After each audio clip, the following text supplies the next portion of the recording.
Morning, everybody. Welcome to this Friday's webinar from Manager Digital. It's myself and Stanley. I'm actually in the office today. You can see by the brick behind us and the nice office. It's our Christmas party today. Zak's currently in Nottingham. Morning, Zak. How are you? Morning. I'm right, thanks. Yeah, I'm looking forward to the Christmas party. Yeah, well, that's right. We've got the Christmas party today. So Zak will be joining us in the office in a little while. I'm sorry we're running a little bit late, so we'll dive straight away into the polls. And the first poll we've got is about ChatGPT and AI and its use in content. So hopefully, can you see the poll? Zak, has it come up for you? Yeah, it has. Yep. Okay. How experienced are you with tools like ChatGPT and Copy.ai, Jasper? There's loads of them for creating content. And you've got a few choices here. Never heard of it but don't use it, have tried it, massive fan and use it regularly, pay for the Premier version or pay for the tools. So we actually pay for the Premier version of ChatGPT, and I've got a couple of other AI tools like Otter.ai and things like that. So a bit of an even split at the moment. So 41% they're a massive fan. That's good. That's really good. So we've definitely got the right audience today. Actually, it's a bit of a split between have tried it and massive fan. They're around 40 each. Then there's 16% of people that have heard of it but don't use it. And nobody has not heard of it. So so everybody knows what it is, which is brilliant. So let me close that poll and move on to the next.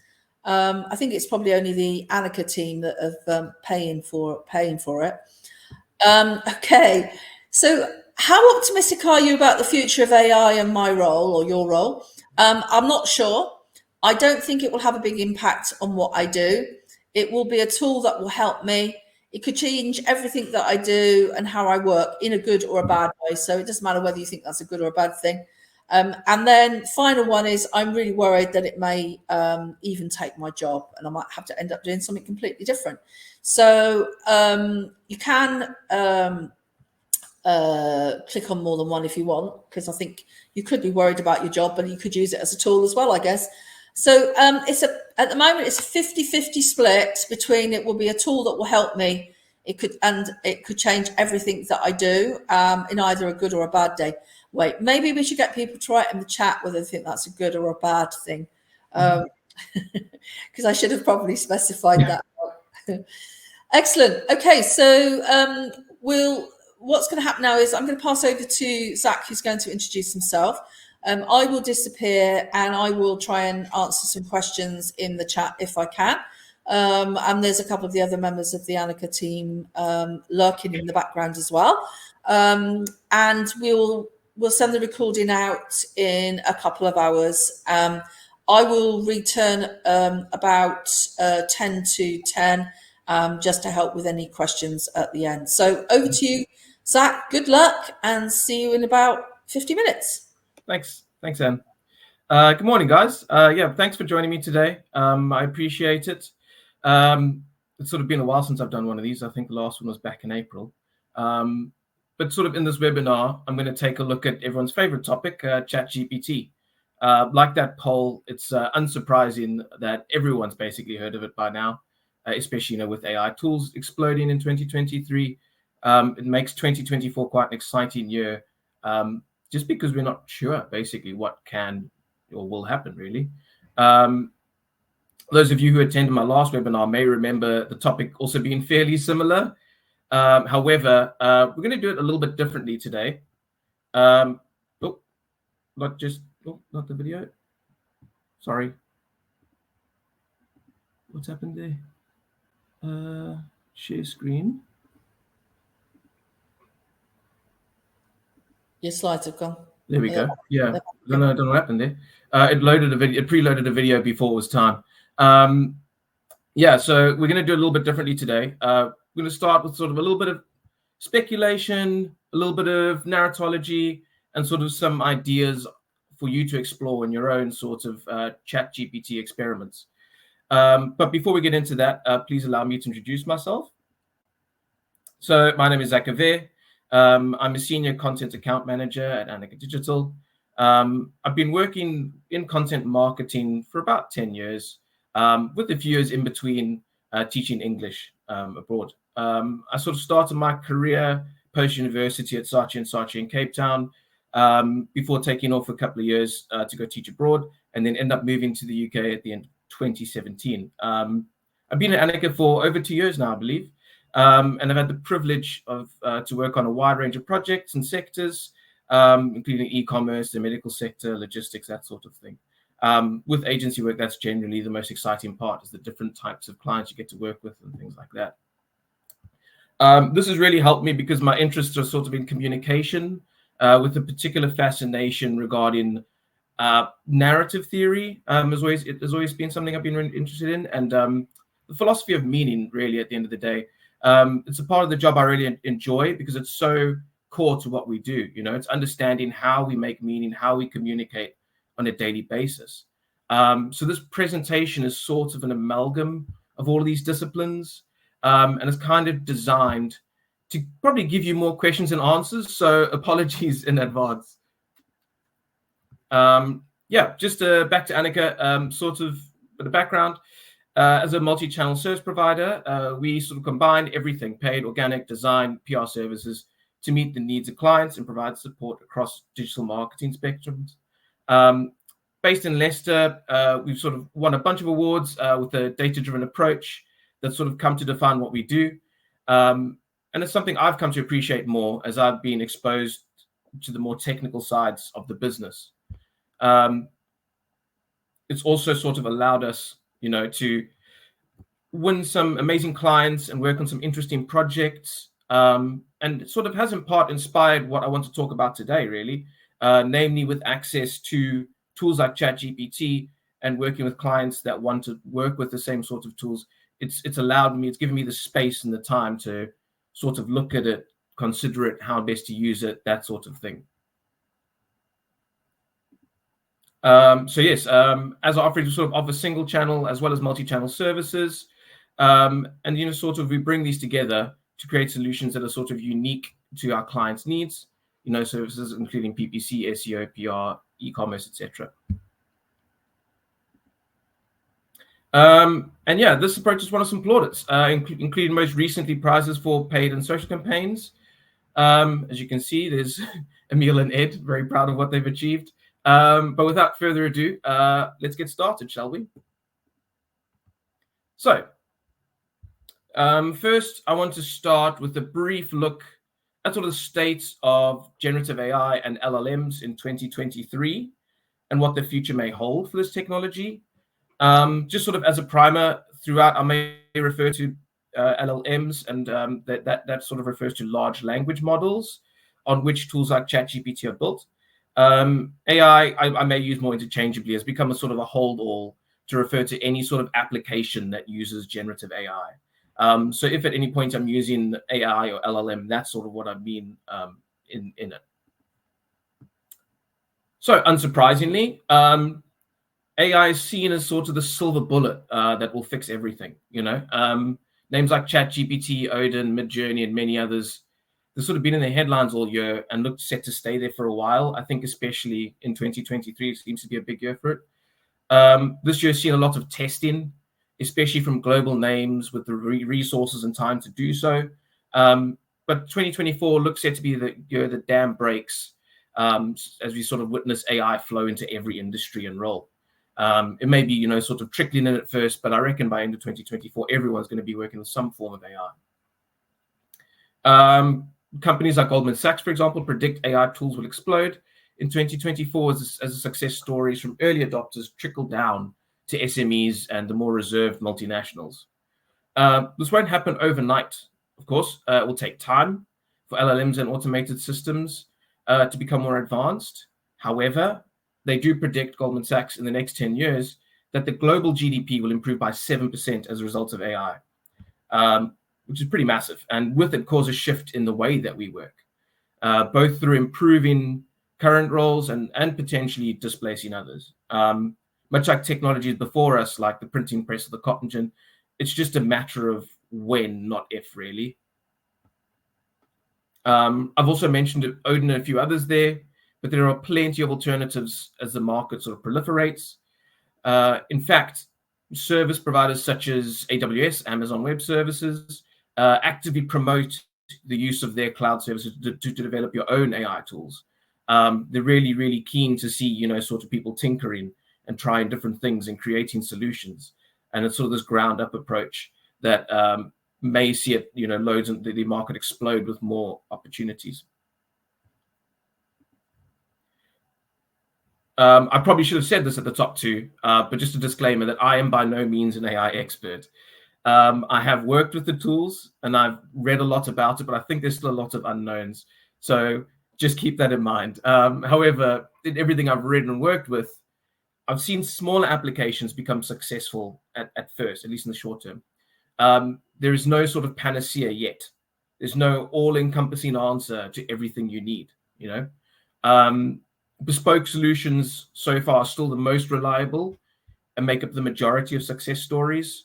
For example, there's a case study about the Newcastle upon Tyne Hospital's NHS Foundation that saved, I think, over 7,000 hours annually by automating individual processes such as staff appraisals, vaccination records, finance code updates, those sorts of things that are more about compliance and sort of everyday box ticking. They automated that and saved 7,000 hours, which was quite impressive. These small-scale automations sort of have all been tinkered with, are then tinkered with and then brought together into larger end-to-end platforms, like a puzzle, like a jigsaw puzzle. And this seems the most likely route for further growth, especially when considering budgets and time. Developing a simple solution for a little time stealer is a lot easier than building a whole system from the ground up. Innovation requires an element of flexibility, both in terms of like time and cost. So that's why I see that sort of small scale operation. I equate it similarly to the way that television is disseminated into sort of, you have Netflix, you have your Amazon, you have your that sort of thing. So it'll be sort of subscription on a smaller scale first before moving to end-to-end solutions.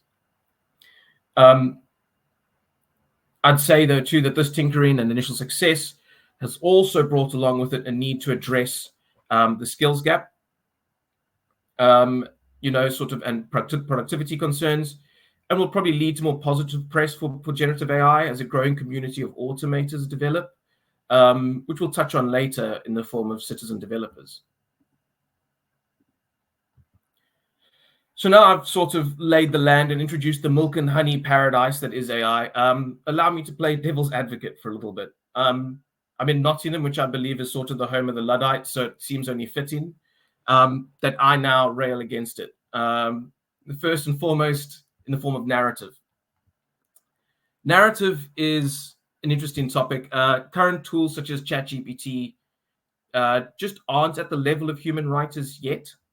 I'd say AI is able to structure a story and sort of help you hit the points mentioned in a brief, but not in a meaningful way. The article I've linked here is to a podcast I listened to, and he's written an article to accommodate it by Robert Evans, in which he sort of explores the problematic industry of AI-generated books, particularly children's books.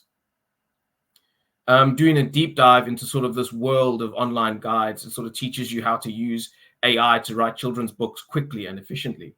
Robert makes some interesting discoveries. First of all, most obviously, they all claim to make you rich quick with very little work, like every good snake oil salesman.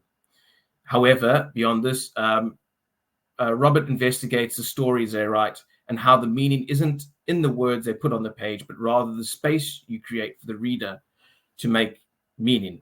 So I get what that sounds like, but give me a moment. Now, it may sound like nonsense, but allow me to give you an example. Robert breaks down a prompt and result from a sample book idea. So the prompt fed into the LLM reads, write me a children's story about a girl going on an adventure to find a missing treasure. The lesson, you achieve what you put your mind to. Make it 6 pages long and title each page. Make each page mind-blowing and intriguing. Right. So that was the prompt. We can sort of see what they're looking for. A 6-page book, about overcoming adversity, we can kind of get the gist of what they're trying to accomplish here, a real uplifting story. However, the result is a little bit different. So if I'm going to read the result to you, so this is a little bit of story time. Page 1, the missing treasure. Once upon a time, there was a brave and curious girl named Sarah. She lived in a small village at the foot of a big mountain. One day, she heard about a missing treasure that was hidden in the mountains for a long time. Sarah was very intrigued and decided to go on an adventure to find the missing treasure. Page 2. Sarah packed her bag with food, water, and a map and set out on her journey. She hiked up the mountain, and along the way, she met many animals who offered to help her. But Sarah declined their help, saying, "I want to do this on my own." Page 3. After several days of hiking, Sarah finally reaches the top of the mountain. There she finds a cave that led deep into the mountain. She entered the cave and was met with many trials, including steep cliffs, deep chasms, and dark tunnels. But Sarah didn't give up. She kept moving forward, always remembering the lesson she learned from her parents. You can achieve what you put your mind to. So I'm not sure if it may have been a bit quick there, but I'm not sure you see what the machine is doing there, is it's hitting the prompts. The prompt asked for an intriguing story. So it described Sarah as very intrigued. It didn't show her feeling intrigued or how she developed the feelings of feeling intrigued. The prompt also asked for a story to include the lesson you achieve what you put your mind to. So ChatGPT had Sarah remember that her parents told her that she went through a series of trials that aren't actually described. They're just sort of summarized as trials of deep chasms and things like that. So instead, the story isn't necessarily a story. It's merely a text that touches on the points of the prompts. There's no intrigue or narrative developed. It's simply a summary. It doesn't convey how Sarah overcame these obstacles or even the details of the trials, the tribulations. It doesn't even describe the treasure or the animals that she finds. It tells us not much, really. And this is where human writers are still necessary. They still beat the machines. Every writer brings lived experience to their work. If it could be a guide for roofing or a story for children going on adventure, the experience is conveyed through the interactions, the descriptions, the scenes you are able to create from your lived experience. This sort of affects everything then, from technical writing to creative writing, is just so much more informed by the humanity of it. So it is an interesting topic to discuss because it's sort of, I think a lot of people turn to ChatGPT thinking it will generate everything you need, but what it essentially creates is the framework from which to build your work. On a side note, I do recommend reading the article if you have the time. It is quite long and has some strong language, but essentially warns that sort of without human writers and illustrators, AI could drastically affect early skills development and hurt children's ability to sort of make meaning. So it is quite an interesting article if you have the time. And so that's the obstacle of the narrative, is the promise of cheap, fast labor and easy money with an inferior product, but you lose the meaning. So what's the opportunity? Despite bad faith actors, there is an opportunity. The opportunity doesn't lie in a fast, easy way to make money, but rather in a tool to help you storyboard, structure pages, and generally clean up raw text before you work with it. Using tools like ChatGPT gives you the ability to understand the structure and use it to your advantage. For example, if you need to create social posts to promote a blog, use ChatGPT to summarize the blog and speed up the process. You can use the summary to then inform your social posts and help draft different copies. Alternatively, if you've got an idea for a video ad and you don't want to have to sketch it out, you can use Midjourney or something like that to create some storyboarding ideas, create comics, just to give you some visual aid to help drive internal ideation within a team. For longer pieces, you can sort of feed in several competitor pieces to educate the AI before asking it to understand these pieces and provide, what are the points they hit in? What is the layout or the structure they use? You can use these tools to help you streamline the process of understanding the competition before generating your own piece. So you can see the opportunity isn't in AI generation as a final product, but rather as a tool to help you streamline the process to a final product. the message, the meaning, all of that stuff has to come from a human perspective. So that's the first one, right, is the narrative. The next one we're going to look at, and one that I learned recently about, which is really interesting, is model collapse. And this one, if you allow me to get philosophical for a little bit. So first off, I'm going to show you sort of what model collapse is. So a model collapse is what happens as AI-generated content proliferates around the internet and models begin to train on it instead of on primary human-generated content. This leads to a degenerative process whereby over time models forget the true underlying data distribution. And it seems, according to one or two math papers that I tried to read, that this process seems inevitable, even for cases with almost ideal conditions for long-term learning. If you don't add new data, it will eventually degrade, is what it essentially comes down to. Some studies tested wealth of mathematical systems, including things I've never heard of, such as variational autoencoders, Gaussian mixture models, LLMs, and sort of predicted model collapse in every single one. This can lead to information becoming more beige and what the New Yorker terms blah content. So to explain this, I've got two examples. One to do with sort of the loss of the human voice, as we touched on previously, and the other sort of a technical look at the conservation of processing power in space.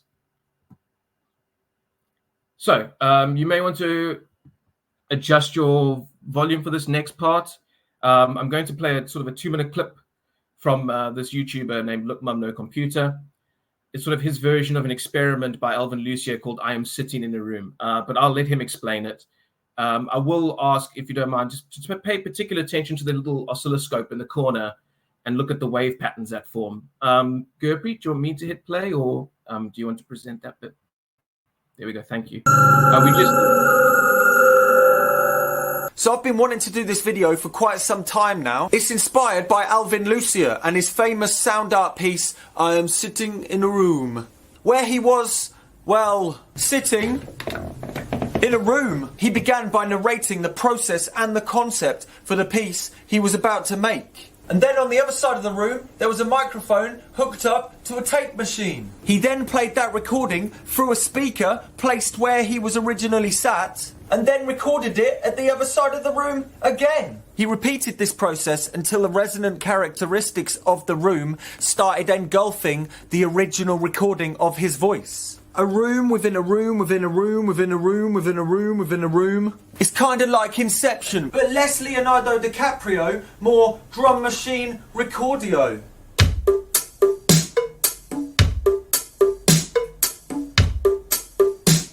Oh yeah! Now it's time to take that recording and play it back through the speaker, recording it again. But less Leonardo DiCaprio, more drum machine recordio.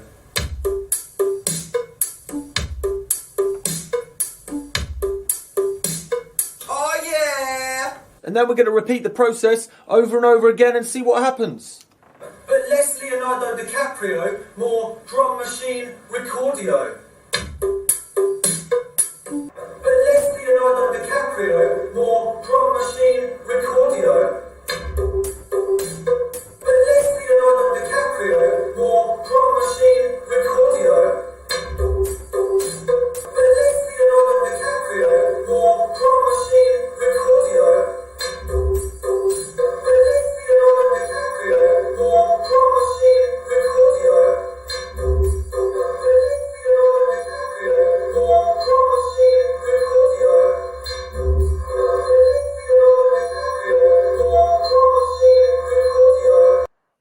So I think you get the gist of it there, really. I'm not sure if you saw basically the oscilloscope and how we had, sorry, I'm just going to resume that screen.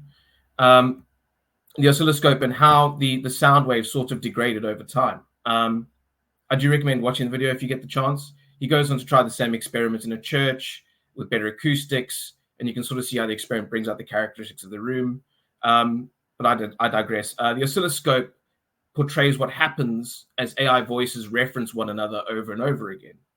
The meaning is lost, and instead you're left with a muddier sound that doesn't convey the same meaning as the original. This is what model collapse would look like in an online space. And to add to this, it's not just the loss of the human perspective, but also the very real problem of the load on servers and cloud systems that can lead to model collapse. For that, I'm going to turn to the second experiment. And probably one of the most boring sentences I've ever written in my entire life. A construction company in Germany noticed something odd with their copier.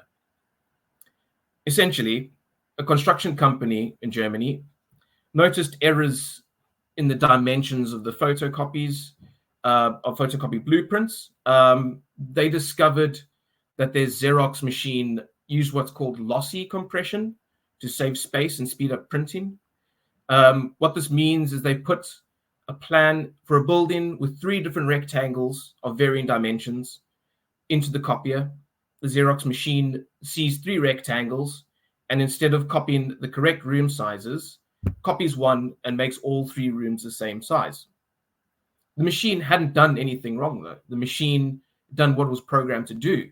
It scanned the rectangles, encoded the data and compressed it, and then decoded it for printing. It did it with an approximation of the information, not the exact information. This slowly degraded the image being copied, but not by making the image blurry, but rather the dimensions. As a New Yorker notes, what led to the problem was the fact that the photocopier was producing numbers that were readable but incorrect. It made the copies seem accurate when they weren't. ChatGPT and other tools like that need to be fast and efficient and use data efficiently in a similar way. They process incredible amounts of data and need to turn around results quickly to be of use. This process truncates information and uses approximations to streamline delivery, much like the auto-generated story we saw above. The streamlining also goes part way to explaining some of the hallucinations people sometimes see in results. The famous ones that come to mind is if you think of mid-journey images where there's people with too many hands, or the nightmarish faces that you have. Similarly, you have like lawyers, the case of the lawyer who used ChatGPT to form an argument for the plaintiff, which cited a non-existent case. And it just sort of combined a bunch of cases and created one that he used in legal arguments. That was quite embarrassing, I imagine, for him. There's need for compression, especially as more and more people look to use these tools, leads to more strain on existing servers and systems, and will no doubt lead to more compression as time goes on. But what about lossless compression? This does exist, but currently doesn't exist for LLMs. It doesn't work because it means recording data exactly as it is written. And although there's been experiments, I believe there's DeepMind's got Chinchilla, which shown to be better at the AI that's better at sort of compressing than other forms. Lossless compression isn't necessarily a thing that can be used yet. It's because they're designed to create unique content, LLMs. A lossless compression system would merely recreate the source in its entirety. It copies one-to-one. If this happened, you would never have unique text. You would just have verbatim quotes. So lossless compression is sort of, lossy compression is part and parcel of the AI experience. It needs to be able to pick and choose the parts that it likes to put together unique text. So how we overcome this is a difficult question, but it's quite important, because you need to understand that both to keep images or to keep the content of the internet accurate and informed, it constantly needs new data, and it constantly needs resources to power that data. So that's a lot. I get it. And I recommend reading any of the articles I've mentioned in this presentation. A lot of them are hyperlinked in your own time, just to sort of get your own observations. These are all things I've read and what I understand from it and how I see it proceeding in the future. But the opportunity, the limitations only highlight the importance of keeping human hands in the loop. We can't rely on machines to do the work. Instead, it leads to new roles that develop, things such as citizen developers, which is an industry, if you're not familiar, of people who now work with either no code or low code to program AIs for bespoke solutions. either through existing platforms or new AI platforms, it lowers the barrier to entry for coding. You don't necessarily have to use Python or JavaScript or anything like that. You can now use tools where you just type what you want it to do in a normal human voice, and it can create the code for you. So these are interesting ways that you can see the obstacle of AI, but with the continuation of human intervention, you find the opportunity and you can prevent model collapse. So this covers everything, you could do the information required for customer service pre-fills for banking compliance. This can be informed by the human driving the action. You can say, no, that's not how it works. It works like this. And you can create solutions that the AI can then learn from and code correctly. Every single one of these actions can be automated, but requires a level of human intervention to ensure that they are accurate and work every time. Business leaders and individuals such as you and I need to consider how our roles may be adapted to support this AI integration and to ensure the roles evolve and the solutions remain accurate and reliable throughout. For marketers in particular, this means adhering to EAT. Those of you who saw last week's webinar may remember this image from Brad's presentation. It's something that may come to define the way we work as sort of Google and other search engines. Look for ways to verify information and ensure that human voices rank higher than automated ones. Most search engines are working on their own ways of integrating AI into platforms. And it's still sort of up in the air how the landscape will change. I recently read an article about SERPs versus chirps, where they need to make a distinction in the way that Google are creating sort of AI-supported prompts and sort of separated from SERP, so you can keep both going at the same time. I think it's not the case of if but when, but the main thing is to remember that everyone understands that trust is still the main key, and showing that human side in your content is really important. So you need to show you're personable, you need to show you're professional, you need to show helpful content that is potentially supported by AI, but created by humans. I hope that makes sense. So that's the second one. The first one is the need for narrative and human intervention. The second one is the need for prevention of model collapse on the AI's behalf. So last but not least, this is where we're going to look at a few more practical things, is kind of the structure, as we sort of touched on previously, is citizen development. So I mentioned citizen developers and the fact that anyone who's worked with ChatGPT is kind of already a citizen developer when you think about it. The way that you interact with these tools every day is essentially like coding. You put in a prompt to get a response, and you're trying to get the result. You're trying to teach the machine to do what you want it to do using logic. So, but getting AIs to do what you want can be tricky without educating them first.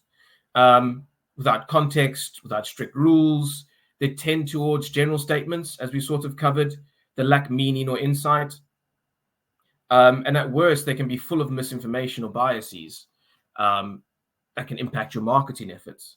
There's plenty of articles covering this that you can go and sort of research. But oversight is really, really important to prevent sort of a PR nightmare. This also means that using LLMs isn't just a case of typing a sentence and getting a whole article. It takes discussion with the bot and human control.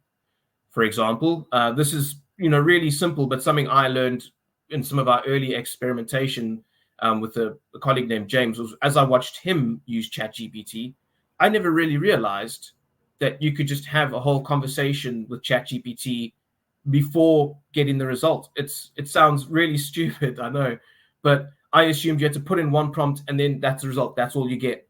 But no, you don't have to do it that way.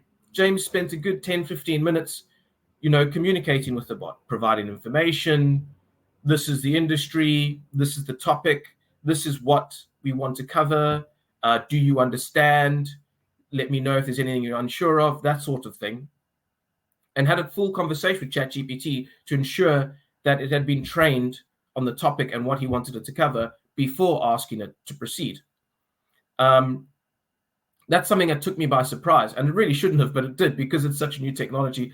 I still see the disconnect, and I see it as a robot as opposed to something that you can have a conversation with and develop in that way. So I think it's really, really important to understand that you need to provide all that context and all that background first, and that takes a lot of time and preparation. You still need to do the research, and you still need to do the work to get there. Similarly, you can sort of boilerplate instructions and streamline it, such as tone of voice, emoji usage for socials, background information in your brands, just about anything else you want the bot to understand. So you can create documents with this information predetermined that you can just copy paste before the start of any project, really. You can save these instructions and paste them in. You can even use tools. I've seen cases of things like Odin, where you can create automated editors, essentially, that flag the content. So if you have auto-generated content, you can then have another tool that then flags it to say, excuse me, this is incorrect. It's using X, Y, and Z, which it shouldn't use, and highlight it for you. This can help you adhere to a tone of voice, sort of make sure that you are finding the any sort of contractions or grammatical things you wouldn't agree with, that sort of thing. So some people are even going so far as to use beginner code to communicate with ChatGPT too. They run on logic, so it makes sense that if you have an understanding of code, you can plug in code and meet it halfway. It can be more effective. It can make it easier for it to understand, but by no means is it necessary. You should also try to provide, like I said, sort of as much prime information as possible, and use that to your advantage. This is how you can make it less blah. You can make it more unique by adding your own voice and your own perspective, and adding these human elements so that it has more points to touch upon. I would say there's countless guides on prompts and tips to use, depending on industry, depending on application. So I definitely think if you're looking to invest in these tools, it's important to go have a look, do some research, find names that you trust, find YouTube videos, find guides, look for prompts and practice, just see what works for you. And then adapt them for your purposes. Take the boilerplate content and turn it into something that works for your team. It's sort of the best way, I think, of using the structure that is ChatGPT to your advantage while maintaining that human contact. Another way to use ChatGPT's prolific writing is to not be afraid to get a bunch of variations. Another one I'm guilty of is, at the start, I would try and get a prompt, and then the first response, I just take that and run with it. You don't have to do that. You can ask for different versions. You can ask it to rework.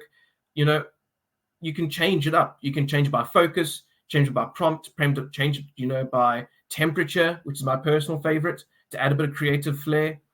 One of my favorite things recently was I saw on Twitter someone who made an email more ominous. Sort of a thank you for your email. I'll get back to you in the next week or so. And he incrementally added more ominous, until essentially it sounded like Bram Stoker's Dracula emailing you, which I thought was quite funny. For anyone who isn't aware, temperature sort of is the value of creative license, shall we say. It's sort of a measurement between 0 and 1, with 1 being sort of the highest. And it sort of gives ChatGPT the freedom to use flowery language, so idioms and verbose adjectives, that sort of thing. It gives it more freedom to do what it wants. So what I like to do often is to set my results to 3 different increments, 0.3, usually 0.6 and 0.9, just to have at different stages, and then get all 3, put them side by side, see which ones I like, and then combine them. I then like to use this text to help structure the content. What did the creative one say that was different, that I thought, wow, that's really impressive? What did the one straight down the line say that was really informative for technical writing? You can vary it up to try and give a bit more depth to your writing, and then work with it from there. I mean, from there, it's simply a case of you kill your darlings, you check your grammar, edit and write additions where necessary, and then you've got more informed, varied, and interesting text.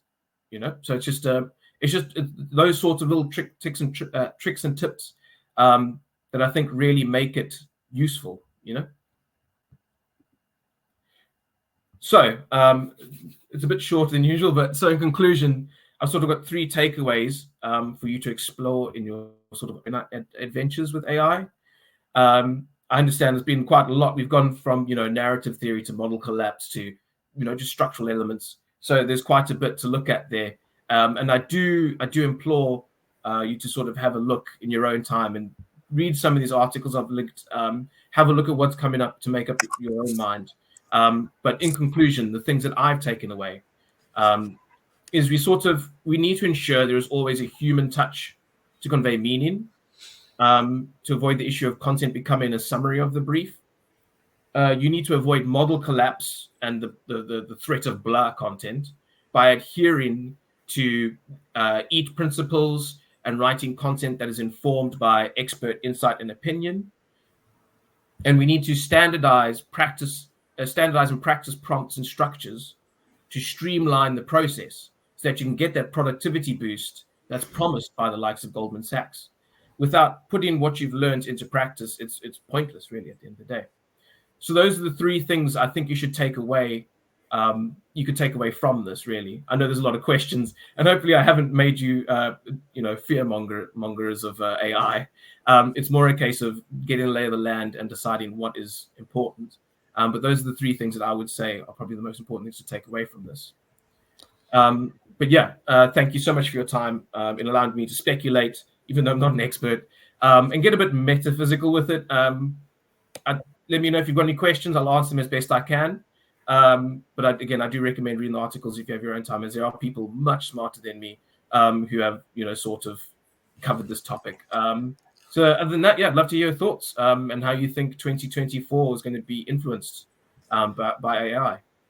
Thank you, Zach. I've just put up a review. If any of you guys would like to leave Zach a review, it's a really interesting way of approaching it, because when I've presented on ChatGPT, it's always been very tactical. It's always been, how can you use it to make it more efficient?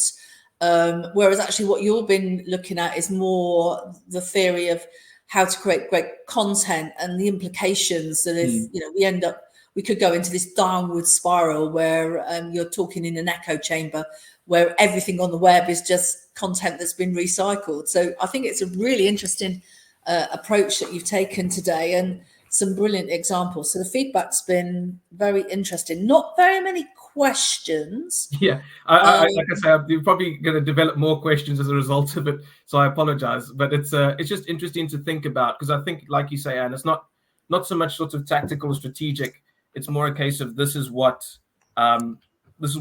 it's asking what's going to happen, because I think a lot of people are thinking what's going to happen and aren't sure. And these are sort of the first inklings of where I think it could go.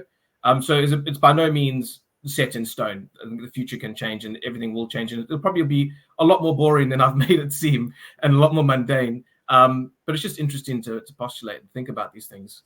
I mean, to me, we were really early adopters. I mean, the first webinar we presented on ChatGPT was in January 24, when nobody had even heard of it. It was brand new and the hype hadn't really started. I think a week later it was on Channel 4 for the first time. So, and as many of you know, Martin Broadhurst, who I think is talking either this side of Christmas or just after the New Year, has been our sort of regular sort of partner in crime, presenting on the technical side of ChatGPT. But as an agency, we grabbed it quite early on because we wanted to be more efficient in the way we did things. And for example, James, who has actually moved on to another agency now, he developed Mammoth, which was our tool for creating product pages en masse. But we always knew that it would require that editorial input, because the content's never good enough, even if you play around with it, to have something that you can first of all trust, because it does hallucinate and makes stuff up, but also to make sure it's on brand and it's actually the style you want. So I'm going to ask you a question then, Zach. So I don't use it as much as I was using it. A month or two ago, when I was doing tenders and having to write a lot of content, I was literally in it every day. Whereas at the moment, I don't have as many needs. Also, I've got it in Chrome. So every time I do a search, I get a ChatGPT version as a plugin on the right hand side of Google every time I do search. So I've sort of got it running in the background. And most of the time I'm using AI is within other software that we buy or we use for our day job. So on a day-to-day basis, how are you using it? Are you going into it every day to help you come up with ideas? Are you coming up with structures? Are you going through that iterative process? So what's Zak's day-to-day life integrating with these tools? That's a very good question. Like, I've tried to ChatGPT, because of the barrier, I always have to open a window and then go and use it in my own sort of space. That extra step always makes it seem somewhat removed. So I've tried to become more conscious of that and use it more frequently, especially if we've got a topic or something I need to come up with and there's just writer's block and you're not sure what to do. It's just really good at getting the ball rolling to start with. And then also, if there's something you need to turn around and you want to understand a topic and how to structure it, like I sort of mentioned, what sort of format are the top 5 SERPs using for a particular topic? You can use it, you can read through, or you can paste and copy the URLs using sort of tools like that and get a summary of what all 5 have. And it just helps with that initial fact finding. I found initially is really the main thing. And then helping get the ball rolling when you need to generate content. So there's for social posts, we use it. I've used it for social post generation and for blog structures in particular, and web page structures in particular. There are plugins that I've looked at for things like suggesting key phrases and things, and meta descriptions and meta titles. Those are still a bit finicky. Sometimes they're not very good at getting sort of character length right, or they'll use, a key phrase which doesn't really make sense. So by all means, with SEO, there's still very much a need for the human perspective too, but they do help streamline it. So I'd say day to day, I've tried to incorporate it a lot more. I've also played around with Pixie Bricks, which is sort of these little little tiny automations that you can add to your Chrome browser too, similar to what you've done, and just try to look at what the technology is doing and what's out there. Interestingly, Grammarly's getting more and more AI driven as well, isn't it? Although that's always been there. Just getting you a URL for Pixie Bricks. The other thing that myself, and it's paid, but Bing announced the Copilot launch about a couple of months ago in the UK. They've been very slow to get it out, actually, which is when not Bing, Word and Microsoft. So this has ChatGPT integration into Word, Excel. So myself and Darren, who's the other director, one of the other directors that are into the tech side of things, we've got licenses to explore that before we roll it out to the rest of the agency. And the other thing that I think people aren't thinking about is automation and AI as part of the same story. So a lot of the work that we're doing within the agency is on automation rather than using AI, large language models. So, for example, we're doing a load of work with Zapier, a lot of Google Drive sheet automation. So with the courses that we're recruiting for, which I need to put another offer up, is those leads that we get in every day. The process of sending out reminders and things for the course is all done using automation tools called Sheet Go, which saves loads and loads of time. The contracts that we create is like an automated mail merge. So AI and automation are really sort of converging into the same sort of thing. Yeah, I mean, Sorry, Zach, go on, carry on. No, I was going to say one of our clients works in that space. They specialize in automation, in particular with sort of you can mention them. Gen AI into automation anywhere. Yeah, and they've a lot of my exposure to it has been in writing for them, watching some of their webinars and videos and things like that. So it's impressive to see a lot of the demos, like you say, of automations. Yeah. And AI has revolutionized automation in particular.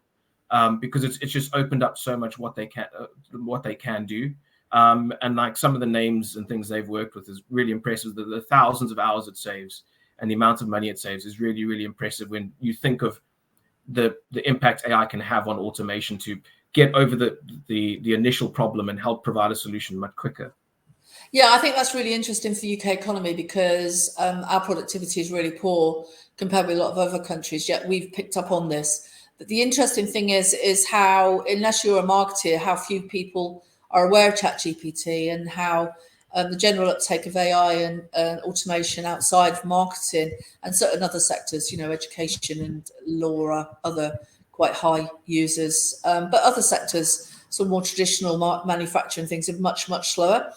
I'm just aware of the time. I've just put up the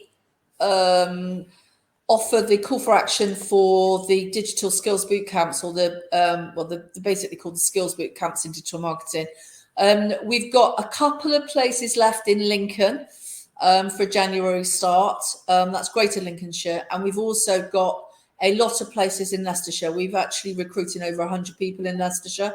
So if anybody has anybody or knows anybody that wants to do our 12-week course, please apply now. We're trying to get all the recruitment done before Christmas for January start.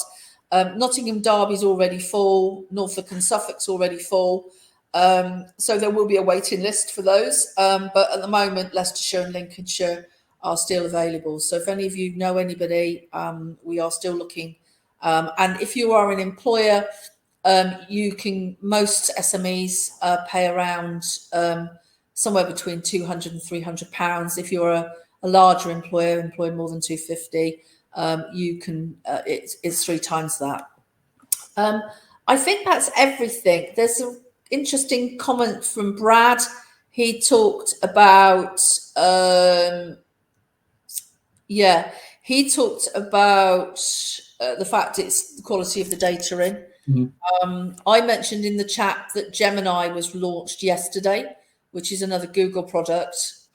It's sort of Bard Mark II, I think. I think it uses enough data. I haven't researched that yet. I'm hoping when Martin comes and talks to us, he'll talk a bit about that next. Gurpreet, I think, still on the line. Maybe Gurpreet can let us know when what the next webinars are before Christmas. I think we've got one next week. This is the last one, and this is it. We're done for 2022, but we'll be back on the 12th of January with Martin to talk about ChatGPT. Oh, excellent, excellent. And although Martin, in theory, is providing the talk from the October Leicester Digital Live, we've asked him if he could do a bit of an update, because this field is moving so fast. Yeah. If any of you need any help on how to implement AI within your marketing teams, that's something that myself and Darren are actually offering as a service. So if you feel that you need to know how to automate your processes, you want to use WhatsApp as part of your sales process, you want to look at your workflows and automate that, you want to look at how you can create a strategy for your team on ChatGPT, we're open to do that. So if any of you want to email me, I'll put my email in. Are there any good AI softwares for strategy, delivering segmentation and proposition? That's John asking that question. I think HubSpot are trying to go down that route. But I know yesterday we were on a webinar last night into the sort of until about 11 o'clock, because it was aimed at a US audience, and myself and Darren were watching that until quite late. And there's over 5,000 AI related tools been released or available now. So that's tools that have got a big AI element to them. So there is going to be something, John, but I don't know personally at this stage. You're getting a lot of loves. 41, I think that must be a record. Hopefully some of these guys will give you a review as well. So I'll just bring that back up. But it's our Christmas party today. So we will love you and leave you. If you've enjoyed anything that you've seen this year, don't worry, we're going to carry on next year with our webinars. We'll try and do one every Friday, and if one of the team isn't available, then we will get some guest webinars as well. We are also doing quite a lot of face-to-face events, and we are thinking of restarting Leicester Digital, which used to be a monthly face-to-face. So if any of you are really interested in that, let us know as well, because we've got lovely offices and we make a really good pizza, and it's great to actually physically meet people. So that's something else that we're planning for the new year. But that's it from us. Thank you so much, Zach, for your great presentation. Brilliant Thanks way for to your time. yeah. Thanks I'd for also like to do a great Gurpreet, you can stick the camera on. Great shout out to Gurpreet. Every week she organises this. She does the poll. She sends out the email. She updates the database. She does all the hard work, and she presents herself now. I think yours was one of the most popular ones as well. So thank you so much, Gurpreet, for all your hard work. You've done a brilliant job. I don't know whether everybody knows that you had a little promotion a couple of weeks ago as well. So as congratulations for all your hard work. No, anyway, thanks guys. If any of you've got any queries or need any help, you need some marketing for the new year, we're hoping to start growing again. This year's been a bit rubbish as the UK's had a terrible time. But if you need some help, you know where to find us. We'd love to help you. I think, can we get it up to 50? We've got 41. Yeah. That's brilliant. That means some people have done more than one, because there's only 41 people in the room. So lots of love coming out there. Anyway, let's all see you in 2024. Have a great Christmas, guys. Thanks, guys. Brilliant. Merry Thank Christmas. you. Bye.